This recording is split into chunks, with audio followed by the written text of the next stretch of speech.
ಕಾಶ್ಮೀರದಲ್ಲಿ ನಡೆದ ದುರ್ಘಟನೆಯನ್ನು ಕೇಳಿ ತುಂಬ ಆಘಾತವಾಗಿದೆ.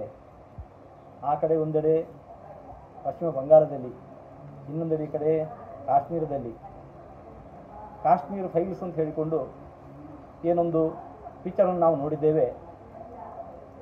ಅದಕ್ಕೆ ಕಿಂಚಿತ್ತೂ ವ್ಯತಿರಿಕ್ತವಿಲ್ಲದ ರೀತಿಯಲ್ಲಿ ಈ ಘಟನೆ ನಡೆದದ್ದನ್ನು ಕೇಳಿ ಬಹಳ ಆಘಾತವಾಗಿದೆ.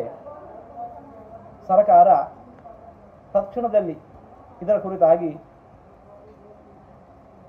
ಕಟುವಾಗಿರತಕ್ಕಂತಹ ಕ್ರಮವನ್ನು ಕೈಗೊಳ್ಳಬೇಕು. ಇಂತಹ ಘಟನೆಗಳು ಎಲ್ಲಿಯೂ ಕೂಡ ಇದು ಮರುಕಳಿಸಬಾರದು.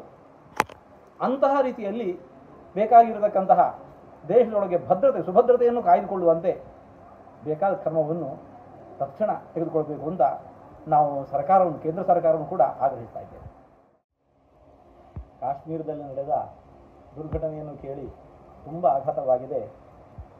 ಆ ಕಡೆ ಒಂದೆಡೆ ಪಶ್ಚಿಮ ಬಂಗಾಳದಲ್ಲಿ, ಇನ್ನೊಂದೆಡೆ ಈ ಕಡೆ ಕಾಶ್ಮೀರದಲ್ಲಿ ಕಾಶ್ಮೀರ ಫೈಲ್ಸ್ ಅಂತ ಹೇಳಿಕೊಂಡು ಏನೊಂದು ಪಿಕ್ಚರನ್ನು ನಾವು ನೋಡಿದ್ದೇವೆ. ಅದಕ್ಕೆ ಕಿಂಚಿತ್ತೂ ವ್ಯತಿರಿಕ್ತವಿಲ್ಲದ ರೀತಿಯಲ್ಲಿ ಈ ಘಟನೆ ನಡೆದದ್ದನ್ನು ಕೇಳಿ ಬಹಳ ಆಘಾತವಾಗಿದೆ. ಸರ್ಕಾರ ತಕ್ಷಣದಲ್ಲಿ ಇದರ ಕುರಿತಾಗಿ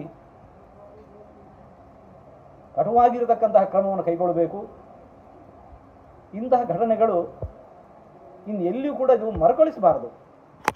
ಅಂತಹ ರೀತಿಯಲ್ಲಿ ಬೇಕಾಗಿರತಕ್ಕಂತಹ ದೇಶದೊಳಗೆ ಸುಭದ್ರತೆಯನ್ನು ಕಾಯ್ದುಕೊಳ್ಳುವಂತೆ ಬೇಕಾದ ಕ್ರಮವನ್ನು ತಕ್ಷಣ ತೆಗೆದುಕೊಳ್ಬೇಕು ಅಂತ ನಾವು ಕೇಂದ್ರ ಸರ್ಕಾರವನ್ನು ಕೂಡ ಆಗ್ರಹಿಸ್ತಾ ಇದ್ದೇವೆ.